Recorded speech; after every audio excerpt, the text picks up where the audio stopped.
Olá, olá, boa noite a todos e bem-vindos a mais um BMC Talks. Hoje à noite o nosso papo será sobre política, o que está acontecendo no Brasil e o que vai acontecer nas próximas eleições de 2024 e de 2026, a polarização extrema que o país, e não só o país, está vivendo e também agora essa novidade, essa denúncia dos chamados Twitter Files, o que isso significa, o que representa e quais serão as consequências disso para o futuro do país.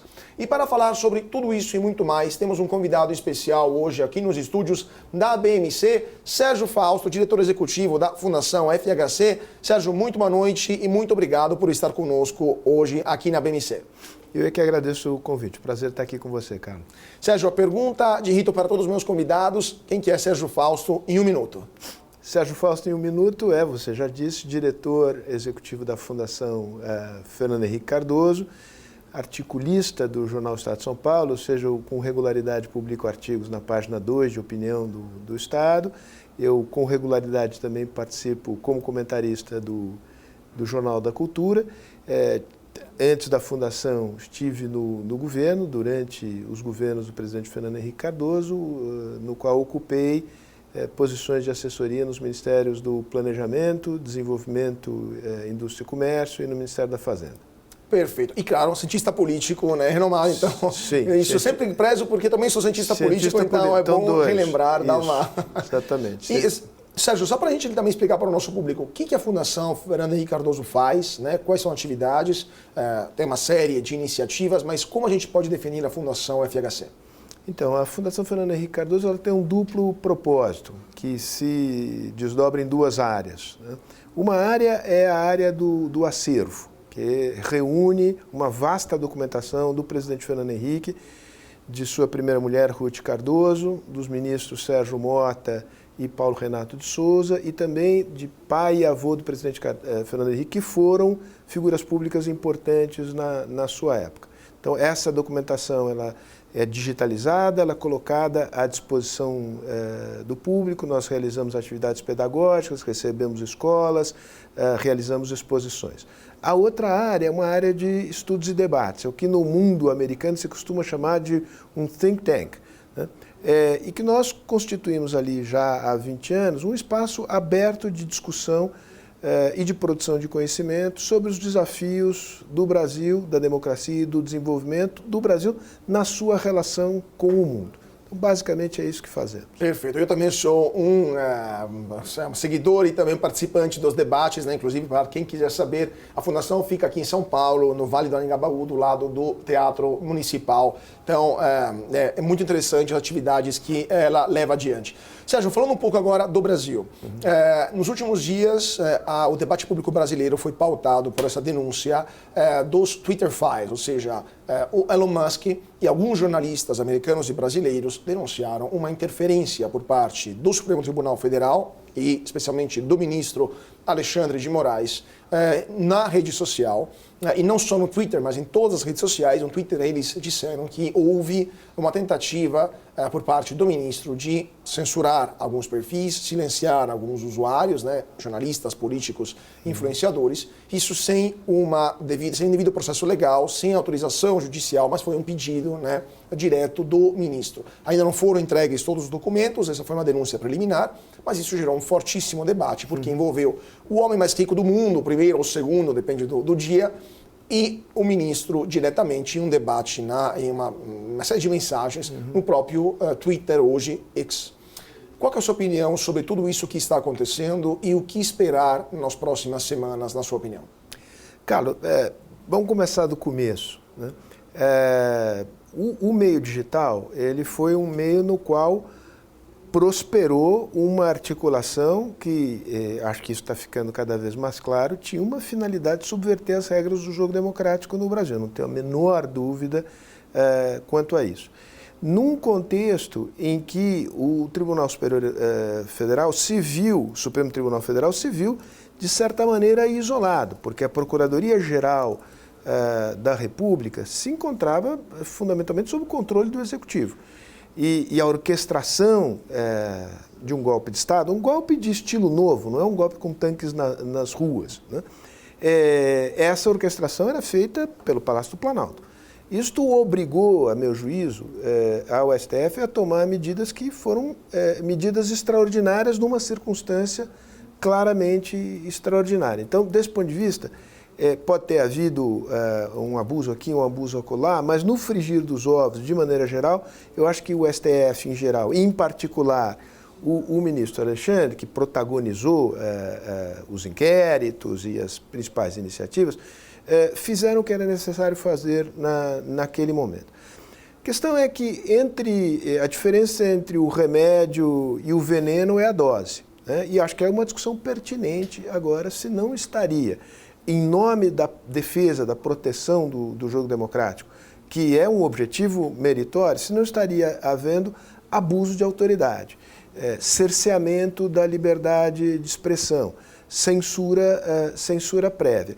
Eu acho que há elementos que tornam essa preocupação uma preocupação pertinente, legítima. Eu não tenho nenhuma simpatia pelo Elon Musk. Aliás, acho que é muito desafortunado que tenha sido ele a provocar esse debate.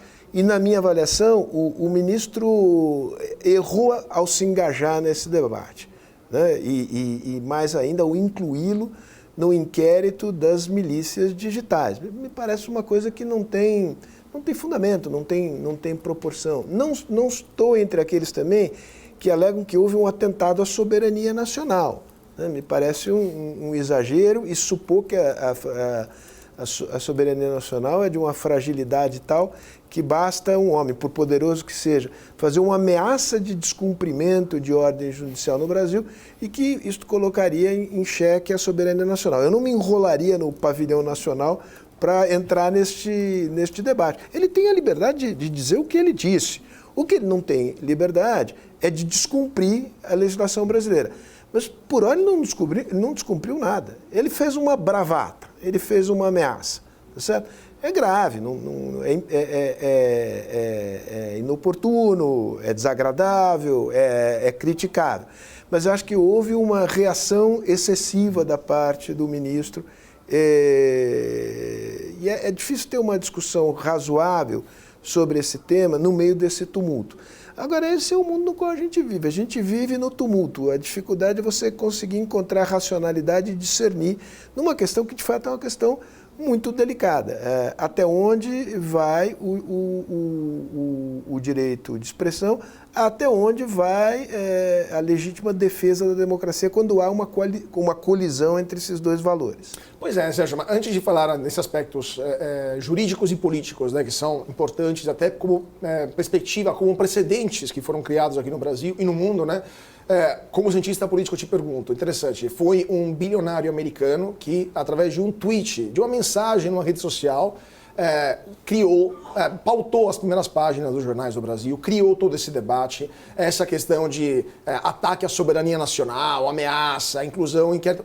Você não percebe, assim, na sua opinião, uma síndrome do vira-lata que volta a todo vapor quando temos uma crítica inoportuna, inadequada, mas, no final das contas, uma crítica e que cria todo esse estardalhaço no Brasil?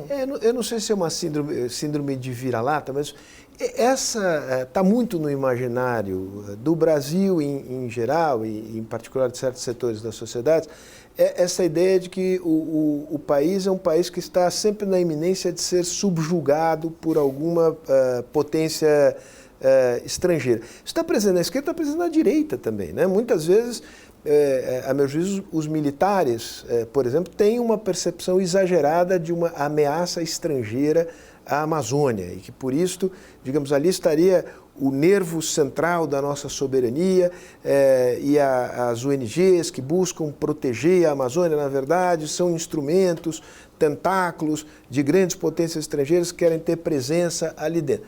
Eu acho um raciocínio, digamos, para usar uma palavra suave, bastante exagerado. Na esquerda, a ideia de que você tem bilionários, se tiver plataforma nos Estados Unidos, então pior ainda, né? já vem com uma imagem demoníaca de um sujeito que vai subverter a ordem no Brasil, vai impor a sua vontade no Brasil.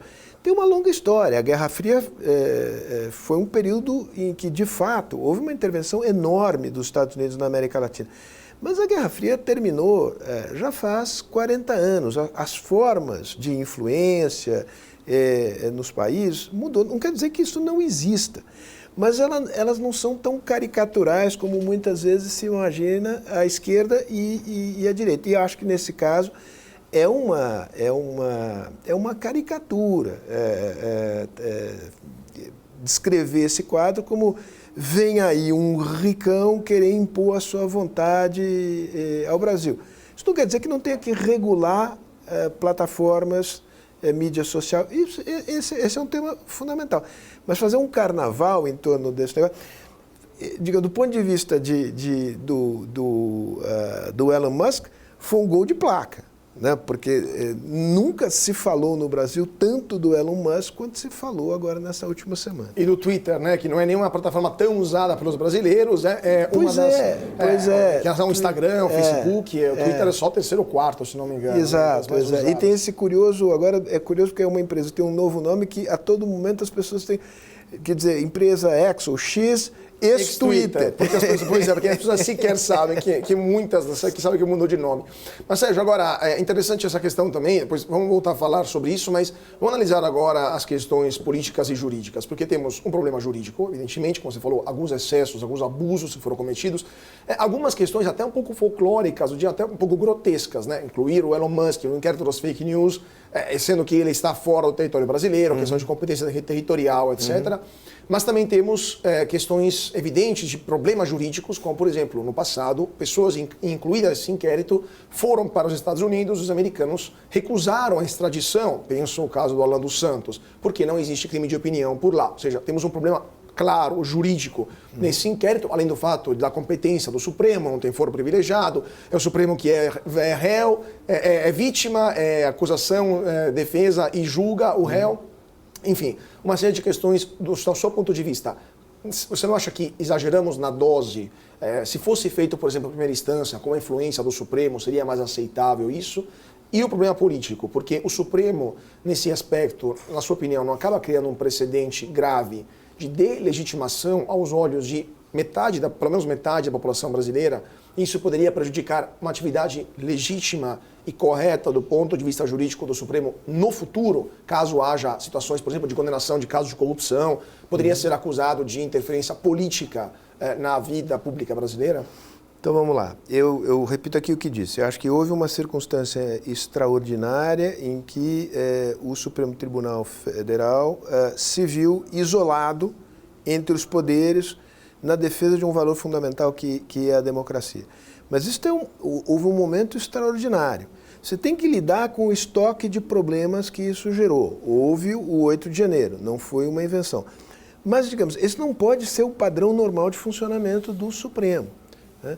E aí sim, eu tenho uma preocupação política importante, porque eu acho que isto vai erodindo cada vez mais a imagem do Supremo aos olhos da população. O Supremo ele foi arrastado para dentro da cena política brasileira, não é de hoje, né? Isso tem a ver com dois fatores. Primeiro tem a ver com o desenho da Constituição de 88, que ampliou, e não fez mal de ampliar, as entidades, associações, atores políticos e sociais que podem provocar decisões do Supremo quando acham que o Congresso ou o Executivo aprovaram ou pretendem aprovar algo que é inconstitucional. Então, tudo se judicializa. Tudo se judicializa não porque o Supremo toma a decisão unilateral de judicializar, porque ele é provocado. Quem perde no Congresso vai provocar o Supremo para ver se reverte a decisão do Congresso. Isso arrastou o Supremo. A outra coisa que arrastou o Supremo é esta peculiaridade brasileira em que o Supremo também é um tribunal que julga crimes de quem tenha privilégio de foro, né? Então, desde o mensalão e depois da Lava Jato, o Supremo Tribunal foi obrigado a desempenhar esse papel. Portanto, ele entrou na cena política brasileira. Ele foi arrastado, por um lado, e em alguns casos, ele foi ativamente em busca desse protagonismo, né? Tem coisas que o Supremo não pode evitar, passa por mudança na Constituição, passa, acho que, mas tem algo muito que passa por uma capacidade de se autorrestringir. E dizer, para dizer em um português mais simples, eu não vou entrar nessa bola, essa bola não é minha, né? Então, eu acho que tem um momento agora do Supremo de dizer, esta bola não é minha, né? Porque sem isto, eu acho que ele ficará permanentemente numa posição que, do ponto de vista institucional, é muito vulnerável, está muito perto da fogueira. E a própria ministra Rosa Weber, antes de aposentar, tentou dar uma limitada, por exemplo, na questão das decisões monocráticas, que devem ser apreciadas pelo Pleno muito rapidamente. Sem dúvida. Né? Só para terminar esse assunto Supremo, para depois passar na política do governo atual. Houve também alguns erros pessoais, vamos dizer assim, de ministro do Supremo, que até reverberaram na mídia internacional e começaram a criar uma certa preocupação, além da questão da liberdade de expressão. Por exemplo, reverberou muito fortemente lá fora a questão da decisão do ministro Toffoli de incluir a Transparência Internacional, que é uma ONG alemã, no inquérito das milícias digitais, após ela fazer críticas a uma decisão do ministro, duas decisões do ministro, de suspender multas contra a JF, controladora da JBS, e a antiga Odebrecht. Houve também declarações do ministro Barroso, né, públicas, em eventos partidários, né, a UNE, por exemplo, como disse, derrotamos o bolsonarismo, entre outras questões. Comportamentos desse tipo, especialmente a nível internacional, onde não tem, as pessoas, os países não têm o costume de conhecer, tirando um pouco os Estados Unidos, os nomes sequer dos ministros, dos juízes das suas cortes superiores. Você não acha que, além das questões jurídicas e políticas, mas comportamentos inapropriados, vamos usar esse termo, de ministros, prejudicaram a imagem da corte? Eu acho que sim, Eu não tomaria como coisas iguais a declaração do ministro Barroso, que eu acho que é um equívoco, né? Compará-la à decisão do ministro Toffoli, que acho mais grave, né? Mas, sem personalizar, se a gente observar o que aconteceu em relação à Lava Jato, o Supremo passou de uma posição de abençoar tudo que era feito pela Vara de Curitiba, né? De dizer sim, avante, é constitucional, tem respaldo, para a posição inteiramente oposta, né? Isso é difícil de explicar. Isso, obviamente, leva à conclusão de qualquer pessoa razoável de que as decisões do Supremo estão excessivamente permeadas pelo clima político do país. Do momento, né? E ministros do Supremo são muito importantes, mas tem que adotar uma postura do magistrado um pouco mais à moda antiga. Fala pelos autos, fala nos autos. Essa celebrização dos ministros do Supremo não é boa para eles, não é boa para a instituição, não é boa para o país. Hoje em dia, todo mundo sabe o nome dos ministros do Supremo e tem uma enorme dificuldade de escalar a seleção brasileira, até porque a rotatividade na seleção brasileira tem sido muito grande. Quando isso acontece, alguma coisa de errado está se passando, né? Com certeza. Agora, falando, muita coisa errada também está passando na sociedade brasileira por causa do excesso de polarização política. O brasileiro médio nunca esteve tão politizado, até no extremo, né? E este é um dos debates que mais são enfrentados, por exemplo, na Fundação FHC. Quanto que isso representa um risco para as democracias? Você falou agora há pouco que em 8 de janeiro poderia ter acontecido um golpe um novo estilo, né, sem tanques na rua, né, como ocorreram em outros momentos, em outros locais, em outros países do mundo. Quanto que isso te preocupa aqui no Brasil e lá fora? Teremos eleições nos Estados Unidos que também serão extremamente polarizadas esse ano. Teremos eleições na União Europeia também, onde o nível de polarização, por outras razões, crise migratória, guerra da Ucrânia, estão sendo levadas também nas máximas consequências, mas o mundo inteiro, a Índia também, tem nível de polarização ligado também a questões da pertenência religiosa, a hindu ou não. Quanto que isso te preocupa mundo afora? Aqui no Brasil, quanto que você acha que as próximas eleições serão pautadas por questões morais, por questões de costumes? E teremos risco de rupturas democráticas no Brasil no futuro próximo?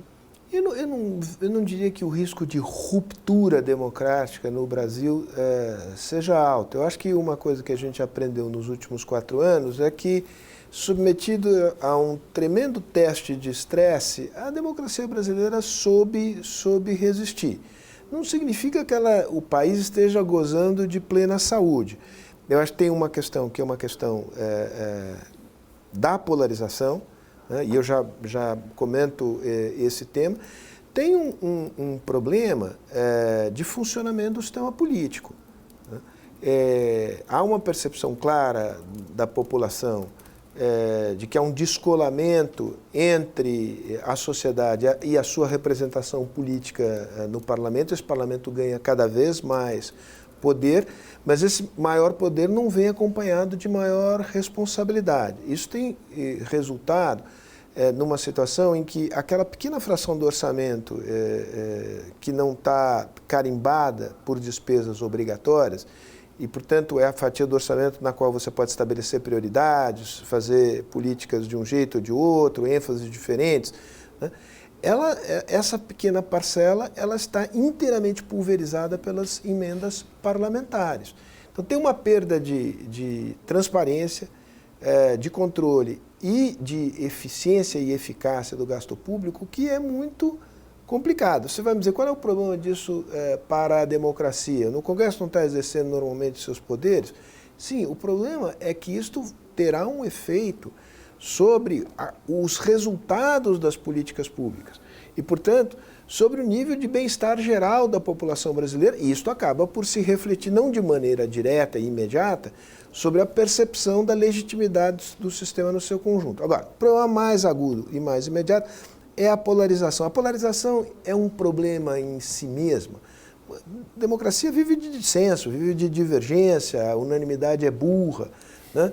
Já dizia o Nelson Rodrigues. O problema é quando a polarização ela é destrutiva. A ideia de que eu não estou diante de um adversário que eu posso derrotar nesta matéria, posso derrotar naquela eleição, mas que na próxima eleição pode me derrotar, eu tenho que negociar no Congresso. Isso é parte do jogo, isso é uma polarização normal, marca diferenças, está tudo dentro da normalidade. O problema é quando você começa a ver o outro como um inimigo que te ameaça existencialmente. Depois, se ele te ameaça existencialmente, eu quero destruí-lo, né? Nós estamos no Brasil, em muitos casos, chegamos perto disso. Essa polarização atravessou as famílias como nunca na história brasileira. Quando você olha o período imediatamente anterior ao pré-64, se diz que tinha uma tremenda polarização na época. Tinha uma tremenda polarização na época, mas se dava numa fatia pequena da população. Isso tem pesquisas que mostram. O Antônio Lavareda, que além de excelente pesquisador, é um excepcional cientista político, tem um livro que mostra, com base em pesquisas da época, que no pré-64 não havia grande polarização no conjunto da sociedade brasileira. Era dentro de setores fortemente engajados na política e nas principais capitais do país, em Rio e São Paulo, sobretudo. Mas as famílias, digamos, não estavam divididas. Hoje não. Hoje a polarização está na mesa do almoço de domingo. Tem tio que não fala com o sobrinho. É uma outra situação que nós estamos vivendo e ela me preocupa. Pois é, né? Só para terminar esse ponto e também analisando a polarização.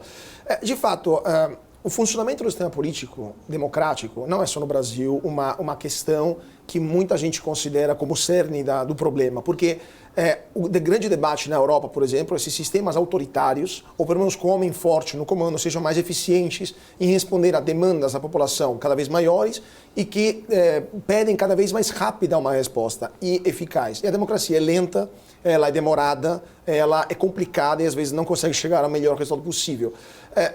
Isso no Brasil, você acha que é o mesmo nível de polarização que temos lá fora, é equivalente ao Brasil, ou aqui temos também um fator moral de pautas, vamos dizer assim, de natureza de costume maior do que lá fora, que mais uma polarização por causa de questões econômicas, né?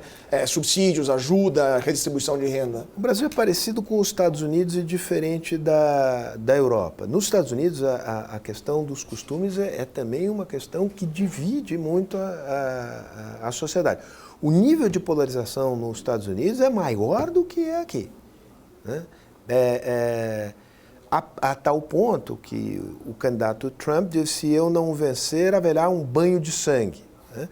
Então, a ideia, o espectro de uma guerra civil nos Estados Unidos, eu não estou dizendo que isso seja provável, mas não é de pouca importância que esse espectro tenha voltado a frequentar os medos, a imaginação e, no caso do Trump, a própria retórica dele.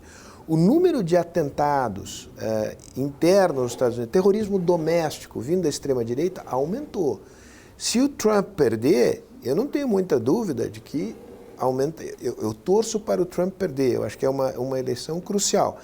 Mas nós estamos num outro mundo, não é mais um mundo em que, mesmo nos Estados Unidos, haverá uma aceitação tranquila e plena do resultado eleitoral. Já se passou isso na eleição de 2020. É extraordinário que, até hoje, grande parte dos eleitores do Partido Republicano acreditem na mentira que foi propalada pelo Trump, que ele ganhou a eleição. Então, nós estamos vivendo num mundo muito complicado, muito perigoso. E eu acho que, digamos assim, a mãe de todas as batalhas é nos Estados Unidos. O que acontecer em novembro nos Estados Unidos tem uma repercussão geral no mundo, mas em particular nas Américas. Pois é, porque os americanos também definem a política externa do mundo inteiro e também questões de segurança mundiais. Mas também, segundo alguns, um jeito de resolver essa questão, de pelo menos limitar ou abafar a polarização, seria, por exemplo, controlar as redes sociais, criar regras que limitem a difusão de algumas informações consideradas excessivas, aquilo que se chama discurso de ódio ou até verdadeiras notícias falsas. Entretanto, nenhuma democracia, especialmente a União Europeia com o DSA, né, o Digital Service Act, agora que foi recém-aprovado, nem mesmo os Estados Unidos, após o dia 6 de janeiro, aprovaram nenhum tipo de limitação para a liberdade de expressão em redes sociais. A única coisa que os americanos estão discutindo, mas está ainda na Câmara, é a questão do TikTok, mas lá porque é uma ameaça, considerada ameaça à segurança nacional pelo controle chinês, pelo fato de monitoramento das pessoas e dos ambientes, especialmente militares. Mas é outro assunto, não é a questão das informações propagandeadas. Aqui no Brasil está na pauta do Congresso Nacional desde o ano passado o PL 2630, segundo alguns o PL das fake news, segundo outros o PL da censura. O que você acha? É necessária uma regulamentação? O PL que está sendo pautado no Congresso é adequado? Deveria ser modificado? E qual exemplo o Brasil deveria seguir mundo afora para evitar divulgação de notícias não verídicas e, ao mesmo tempo, evitar que tenha um cerceamento à liberdade de expressão? Muito bem. Você tem dois grandes modelos lá fora, né? Você tem o modelo americano e o modelo alemão. O modelo alemão é uma resposta à experiência do nazismo. Né? Está calcado na ideia de que a democracia precisa ter instrumentos de defesa contra aquelas forças políticas que usam das regras e das liberdades da democracia para destruí-la. A ideia de uma democracia militante. Né? Por exemplo, na Alemanha, a apologia do nazismo é crime. Né? Não importa a circunstância, o contexto, é crime. Partidos que fazem ou se fizerem apologia do nazismo serão proscritos.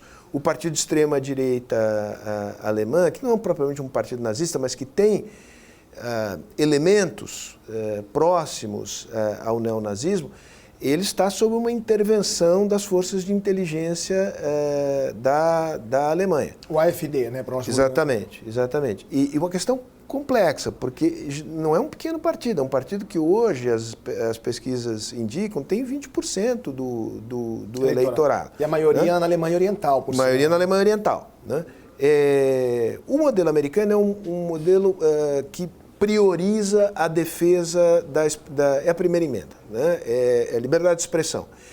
A menos que haja da liberdade de expressão, do uso da liberdade de expressão, que essa liberdade crie um perigo claro e iminente de violência, de incitação à violência.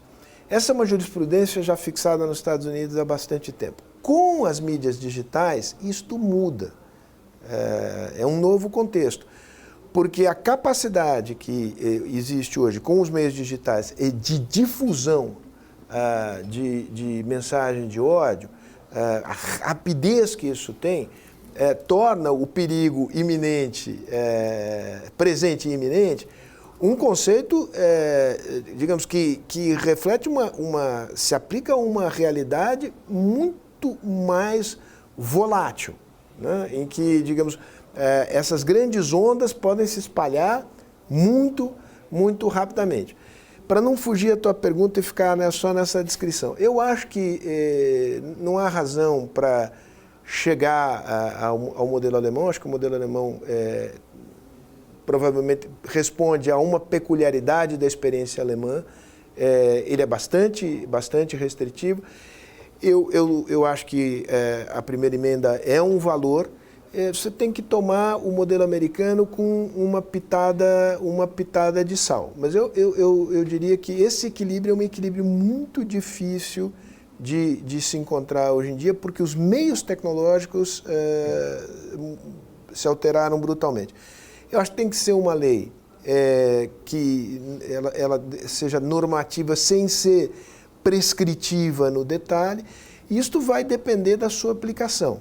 E isto eu acho que precisa criar uma cultura jurídica e um aprendizado do mundo jurídico para lidar com esse mundo e para aplicar a lei com sabedoria e com moderação. E aí o papel da sociedade é fazer esse debate.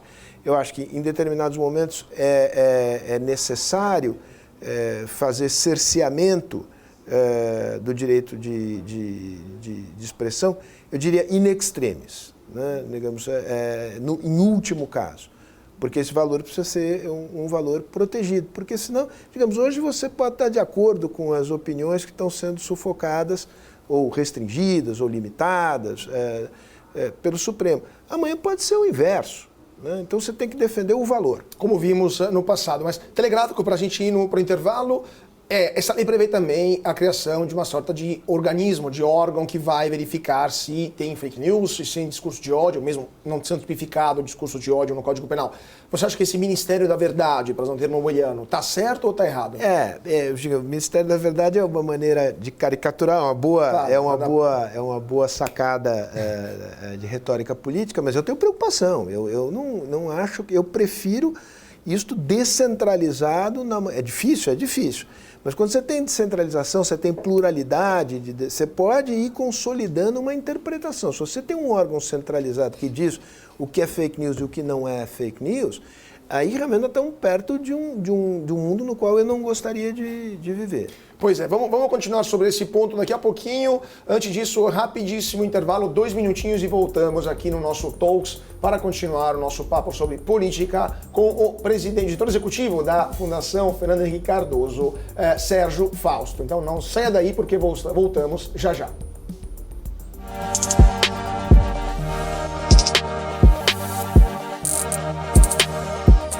E de volta para o nosso Talks. Hoje à noite o papo é sobre política, polarização, política, liberdade de expressão, entre outros assuntos. Estamos aqui com o Sérgio Fausto, diretor executivo da Fundação Fernando Henrique Cardoso. Sérgio, a gente estava falando sobre polarização, sobre liberdade de expressão. Para terminar esse assunto, um dos epicentros do debate, um dos epicentros também dos ataques dos dois lados, são a mídia e as faculdades. Não só no Brasil, mundo afora, há sérios questionamentos sobre a atuação de algumas faculdades e de alguns veículos de comunicação que contribuiriam para alimentar essa polarização, ou no caso das faculdades, cerceariam a liberdade de expressão de alguns docentes, alguns professores, que até chegaram a abandonar algumas faculdades, especialmente nos Estados Unidos. O que você acha? As faculdades que sempre foram, e a mídia também sempre foram tendencialmente mais progressistas do que a média da sociedade, estão indo muito além do que a tolerância do cidadão médio consegue aceitar, ou faz parte da dialética política normal de uma sociedade? Não, eu vejo com preocupação. Vamos começar pelo mundo das faculdades, universidades, o mundo acadêmico. Eu vou me referir sobretudo ao Brasil. Esse é um setor em que a esquerda sempre prevaleceu, né? Sobretudo, foi um dos setores mais atingidos pela ditadura. Não é à toa que é um setor da sociedade em que a esquerda floresceu e ocupou um espaço majoritário. Ocupar um espaço majoritário é do jogo, Mas eu acho que o que aconteceu no período mais recente é que houve uma redução do pluralismo nesse mundo, né? O pensamento conservador, liberal conservador, perdeu muito espaço e sobretudo nas faculdades de direitos, de ciências humanas, passou a ser um pensamento estigmatizado. E professores e alunos mais próximos a este pensamento passaram a se sentir pouco à vontade para expressar as suas opiniões. Acho que isso é um fato que deve ser reconhecido e explica parte da reação que houve a esse fenômeno. Se você pensar, por que o Olavo de Carvalho ganhou o espaço que ganhou, você tem que entender isso. Eu não gosto nada do Olavo de Carvalho. Não é esse aqui o ponto que eu queria destacar. Se ele conseguiu o número de seguidores, adeptos, é porque havia uma demanda que estava reprimida e que não estava conseguindo se expressar no ambiente acadêmico. Bom, eu vim do mundo da Faculdade de Filosofia, Letras e Ciências Humanas, esse é o meu mundo. E eu posso ser testemunha disso, né? Que isto é um problema, né? E é um problema também nos Estados Unidos, em que a liberdade de pensamento dentro das universidades passou a ser uma liberdade cerceada pelos riscos de cancelamento, né? A ideia de que você não pode discutir determinadas ideias porque essas ideias podem ser ofensivas e, portanto, diante do argumento de que vai, digamos, agredir as microagressões, você diz, bom, então sobre isso não se fala na universidade. Eu acho que isso é um retrocesso imenso, né? E nós temos que discutir isso, né? É legítimo discutir isso. Porque esse é o grande debate. Como voltar a uma normalidade de academia? Certamente não pela via do escola sem partido, de ameaçar professor, mas é de trazer esse debate,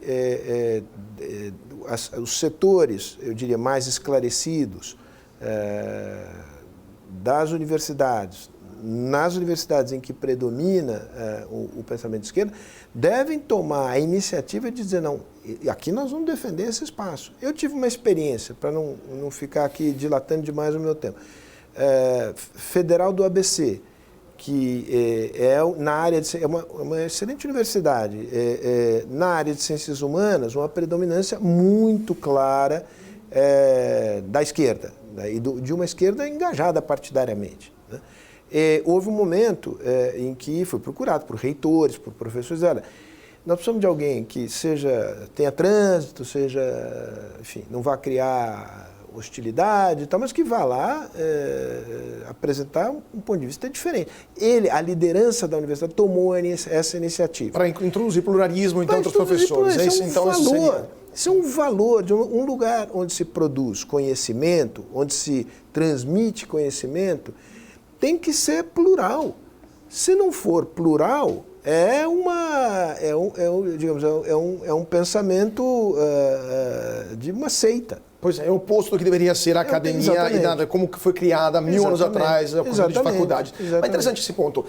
Você acha que a liderança esclarecida, reitoria, pró-reitoria, diretores de curso, coordenadores, deveriam ser a iniciativa, iniciar esse processo de implementar o pluralismo, né? Mas e acho que os alunos devem reclamar.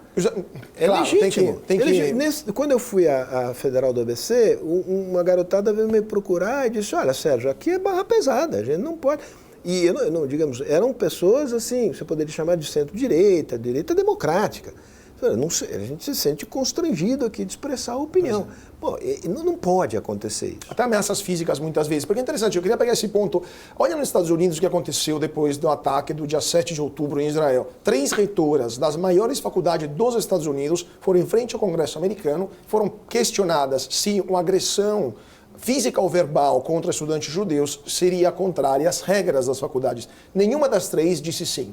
todas disseram depende do contexto. Isso foi considerado como uma admissão que era algo que possível, ou seja, que estudantes que agredissem fisicamente ou verbalmente outros estudantes judeus, como estava acontecendo em faculdade em campi americanos, seriam tolerados. 2 delas foram removidas, a terceira ainda está no seu cargo, mas também está próxima a perder o cargo, provavelmente. Inclusive a reitora de Harvard, né?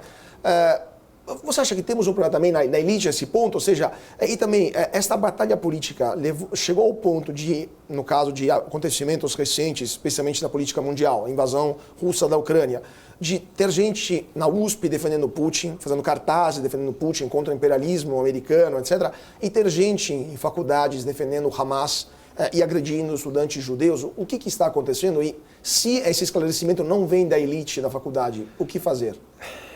Eu acho que tem que vir da elite da faculdade e da universidade e do mundo de quem pensa o Brasil de uma perspectiva mais ampla. A intelectualidade, é isso. Os formadores de opinião. A gente, digamos, quem acha que conhecimento, opinião, liberdade, democracia são inseparáveis e importantes, tem que se engajar nessa luta. Quer dizer, não é porque eu seja uma pessoa de centro-esquerda que eu não vou defender até as últimas consequências um colega meu de direita de expressar a sua opinião. Qual é o limite? É o paradoxo da tolerância do Karl Popper. A intolerância só contra os intolerantes que querem subverter as regras da convivência democrática civilizada. Os demais têm todo o direito de falar, igual direito ao direito que eu tenho, por mais convicto que eu esteja dos meus valores, das minhas crenças. E eu tenho que ser capaz, é uma responsabilidade pública de cada um de nós, eu diria que é um dever cívico, de, num primeiro momento, aguentar isso, porque às vezes é desagradável. Você gosta de conversar com quem concorda com você. Quem discorda, no caso. Mas é muito mais rico, interessante, discutir com quem não concorda com você e se dispor, muitas vezes, a refazer sua opinião com base numa outra perspectiva que o outro te apresentou. Pois é. Agora, pegando o gancho da política externa, a gente falou agora do Irã, da invasão russa da Ucrânia e também no caso de Israel com o Hamas. Você escreveu recentemente na sua coluna do Estadão um artigo muito interessante que é a infame nota do PT sobre a reeleição do Putin, né, que é a nota que o Partido dos Trabalhadores felicita Vladimir Putin pela vitoriosa reeleição à presidência da Rússia. E você definiu isso como uma das mais infames da história do partido. Por que você acha que isso é uma infâmia, né, uma mancha na história do PT, que já no passado celebrou a reeleição de Díaz-Canel em Cuba ou de Maduro na Venezuela? Não é uma novidade, né, essa. E outra, e também, o que você acha que está acontecendo na política externa brasileira, onde a gente chega ao ponto de celebrar reeleições farsa de ditadores que assassinam seus opositores políticos em prisões da Sibéria? Essa nota do PT, vou te dizer, eu caí da cadeira com essa nota. Não foi o único, né? Você tem toda a razão, quer dizer, não é de hoje, vem de longe, o apoio do partido a ditaduras latino-americanas ditas de esquerda. Eu não estou de acordo, mas eu consigo compreender as raízes históricas disso. Tem uma história, tem relações, tem afetos e tem interesses também, certo? Agora, o Putin é um negócio extraordinário. Porque o Putin, qual é a vinculação do Putin com a esquerda? O Putin é hoje uma figura de referência da direita reacionária no mundo. O Putin promoveu uma guerra de agressão contra a Ucrânia. O Putin tem um dos regimes mais repressivos do planeta. Né? O regime chinês é um regime repressivo e, se precisar, violento. Mas, salvo o melhor juízo, não envenena opositores ou não empurra opositor da janela, né? Uma quantidade de quedas da janela. Não vão matar opositores em outros países. É um regime assassino. Né? E o PT me sai com aquela nota. Né? Aquilo é uma agressão. Inclusive a história do PT. Por isso que eu recupero a discussão que havia ali na revista Teoria e Prática. E uma coisa que me trouxe muita satisfação é que velhos amigos, ex-petistas, que votaram no Lula, como eu votei, falaram, Sérgio, que belo artigo, se sentiram representados, porque, vamos dizer assim, de uma palavra, passaram de todos os limites. Pois é, mas é exatamente esse ponto. É interessante, voltando ao nosso primeiro bloco.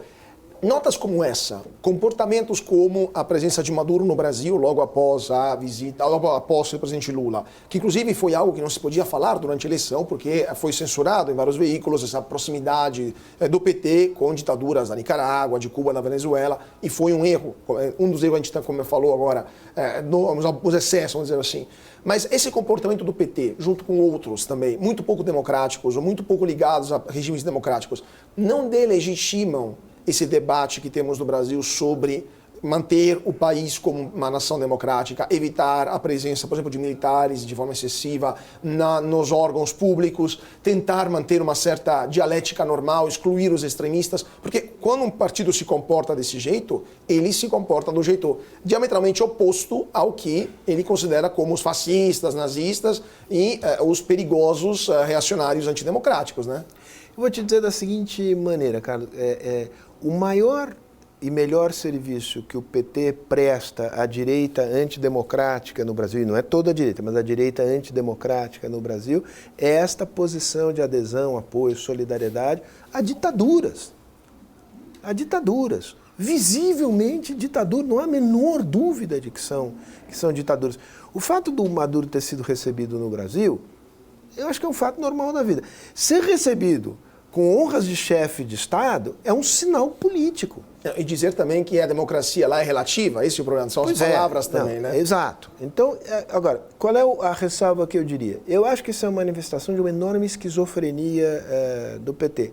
Eu não acho que, internamente, o PT tem um comportamento antidemocrático. Eu acho que o PT, internamente, tem uma prática que é uma prática democrática. Envolvido com episódios de corrupção gravíssimos, sem dúvida. Mas quem é que pode atirar a primeira pedra no Brasil? Falando francamente, por este critério, que é um outro tema, é um tema importante, que é o tema da corrupção, se você passar a peneira, nenhum partido se salva. Né? Eu acho que o PT tem um comportamento aqui dentro, que está dentro das regras do jogo. Agora, você não pode ter professar valores aqui dentro, ter um comportamento aqui dentro que discrepa frontalmente do que você diz a respeito de outros países, outros regimes políticos. Pois é, fazendo um paralelismo com o governo do presidente Fernando Henrique Cardoso, quando a política externa brasileira, de fato, foi se realinhando após a época militar, os governos do Sarney, ou do Collor, ou do Itamar, foram governos muito curtos, ou também com sérios problemas internos, que a política externa, tirando o Mercosul, foi deixada um pouco de lado. O presidente Fernando Henrique deu uma reorientação na época pós-militar definitiva. Inclusive, o ministro, por um período, o ministro das Relações Exteriores do presidente Fernando Henrique foi o atual assessor especial do presidente Lula para a política externa, que é o Celso Amorim. O senhor acha que a gente está vendo um Celso Amorim diferente no Lula 3 do que vimos no Lula 1, Lula 2 e nos dois governos do presidente Fernando Henrique? Mudou alguma coisa? No governo Fernando Henrique, ele ocupou posições... Ele foi ministro no governo Itamar e depois ele ocupou embaixadas importantes, representações importantes do Brasil no governo Fernando Henrique. Ele é um diplomata de primeira linha. Eu discordo da linha, da condução, mas ninguém pode dizer que ele é incongruente. Ele tem consistência no pensamento dele. Então sempre foi assim, nos anos 90 também era essa mesma visão? Eu acho que ele, enfim, tem nuances, mas eu acho que ele vem de uma certa... Ele expressa uma certa vertente da política externa brasileira com uma certa tonalidade que decorre da aproximação dele em relação ao PT. Eu não estou dizendo que ela é ilegítima, mas acho que o Celso Amorim dos anos 70 e 80, política externa independente, nacionalismo, etc.,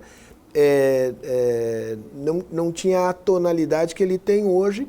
As circunstâncias mudaram, a aproximação dele com o PT, eu acho que tem influência. Estou fazendo crítica, estou fazendo uma constatação, né? Agora, o que me parece que é um problema é que digamos, ele não tem contraditório dentro do governo, né? Ele, de fato, concebe, tem a confiança do presidente, tem o ouvido do presidente, e o Itamaraty operacionaliza. Né? Não há pluralismo dentro do governo em relação à política externa. E eu acho que concentração excessiva de poder em qualquer lugar, e em particular numa política pública tão importante quanto é a política externa, é um problema, eu acho que é um problema para o país. Então falta um diplomata do mesmo calibre do que o Celso Amorim para dar um rebalanceamento nesta visão. Não precisa ser um diplomata, mas aí também cabe um pouco ao presidente Lula de abrir um pouco de espaço, abrir interlocução. Né? Claro. E o presidente sempre foi bom nisso. Desse ponto de vista, eu noto uma diferença do Lula em relação ao Lula 1 e ao Lula 2. Eu vejo um Lula mais fechado, isso me preocupa. Pois é, exatamente esse ponto que eu queria tratar antes de passar para os aspectos econômicos. O presidente Lula 3 veio de anos em que ele passou preso em Curitiba, de acusações de corrupção, depois uma reabilitação por parte do Supremo. Ele está governando nesse seu terceiro mandato sem o apoio do Congresso, coisa que ele tinha no primeiro ou segundo mandato. Ele conseguiu sair com a popularidade muito elevada. Hoje, após 1 ano e meio de mandato, a popularidade do presidente é muito baixa.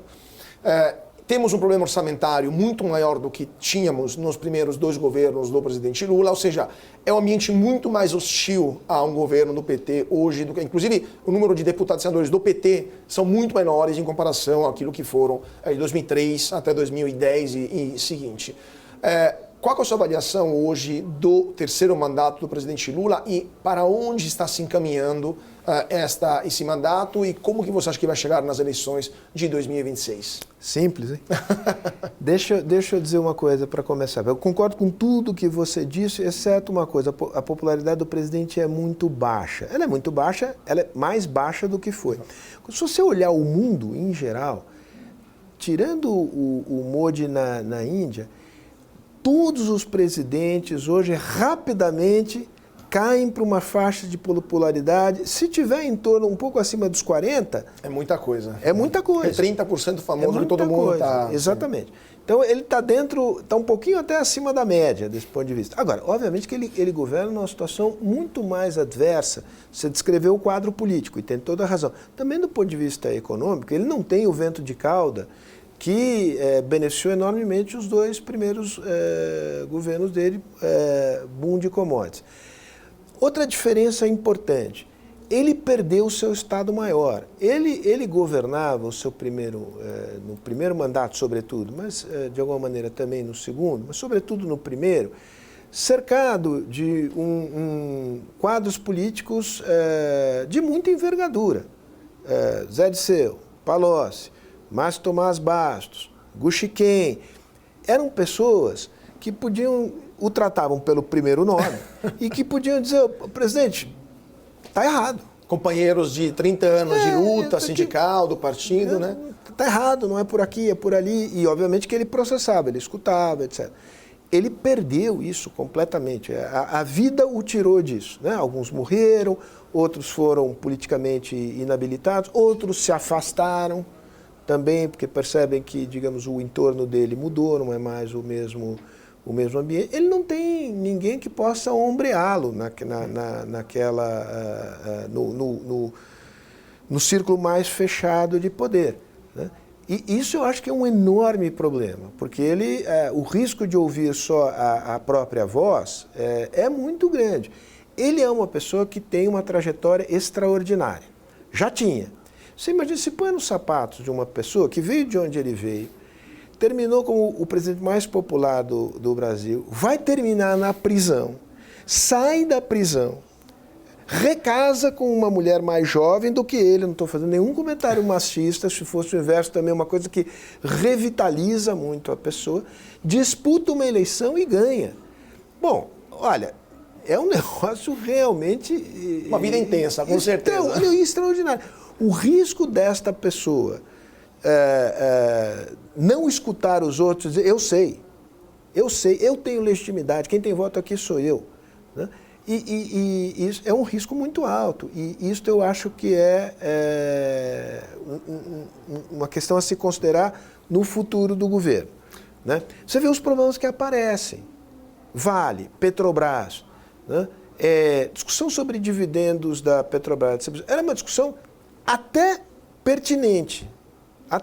A maneira pela qual ela foi conduzida é totalmente desastrosa. Então, o Lula está perdendo a sua sagacidade política, inclusive. Né? E, às vezes, por imaginar que a sua própria voz produz realidade, será aceita. Não será aceita. Né? Não porque haja uma conspiração contra ele, não, porque, digamos, ele não agrada a todo mundo. Ele não tem mais a quase unanimidade que ele teve no passado. Né? Então, eu vejo isso como um grande problema.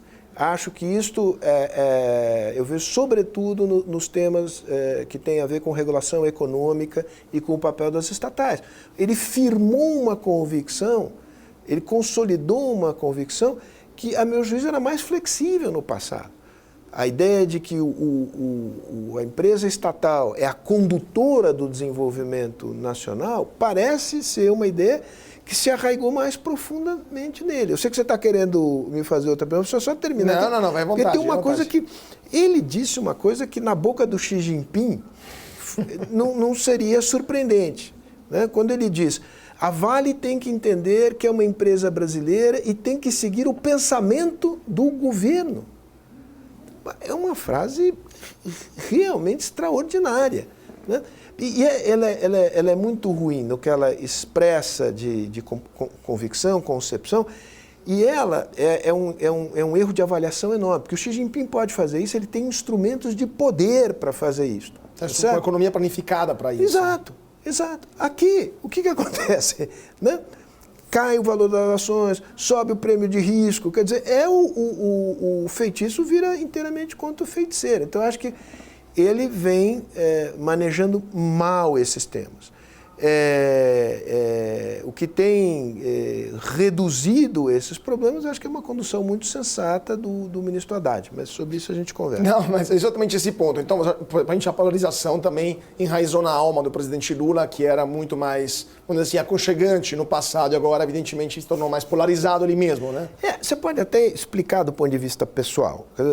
Independentemente do que seja a sua opinião sobre a condenação do Lula, o cara ficar 500 e tantos dias em cana, se sentir injustiçado, a menos que ele seja um Mandela, mas aí está quase, digamos, na esfera do Santos, né? O cara, ele sai amargurado, ele sai irritado, mas não direi aqui porque não é um horário para se dizer a palavra que me passa pela cabeça. Agora, aí a grandeza do estadista é conseguir elaborar esse sentimento e ele consegue fazer isso em certa medida. Não dá para dizer que ele é um cara raivoso, rancoroso, odiento, não é, mas ele não é mais o Lulinha paz e amor que ele foi para benefício do país no passado. Sérgio, temos mais 2 minutinhos, eu queria só fazer uma última pergunta. Você trabalhou no governo do presidente Fernando Henrique, do PSDB, o PSDB era uma força importantíssima no Brasil, disputou todos os segundos turnos até 2018.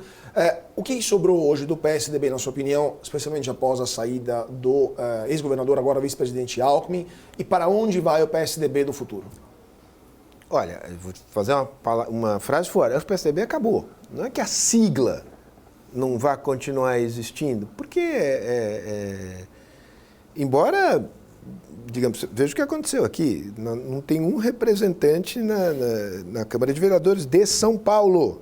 Que era o coração do PSDB. Tem um senador da República. Eu já perdi a conta, mas era 13 deputados federais ou 12 deputados federais. Né?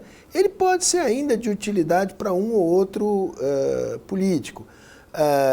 Para alguns, tem sempre a pergunta, ok, eu saio daqui, mas onde é que eu me encaixo?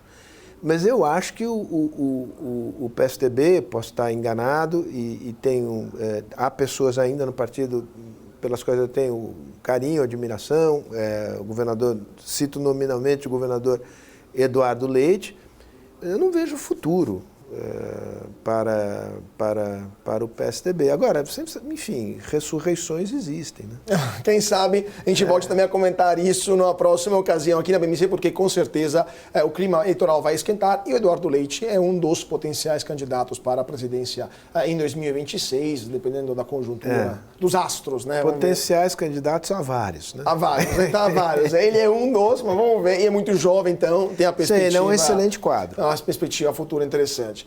Sérgio, eu teria 1 milhão de perguntas para te fazer, mas aqui da produção estão me dizendo que o tempo infelizmente se esgotou. Eu queria agradecer muitíssimo Sérgio Fausto, diretor executivo da Fundação, Fernando Henrique Cardoso, por ter estado conosco hoje aqui no BMC Talks. Foi um prazer tê-lo e volte sempre. Prazer foi meu. Convidado, eu volto. Convidadíssimo. Já fica aqui o convite, então. Obrigado, Sérgio. E obrigado a vocês que estão seguindo a gente. Continuem com a nossa programação aqui na BMC. Nós vemos na semana que vem para mais um papo sobre política, economia, finanças, negócios e internacional. Mais uma vez, muito obrigado a todos pela atenção. Uma ótima noite e até mais.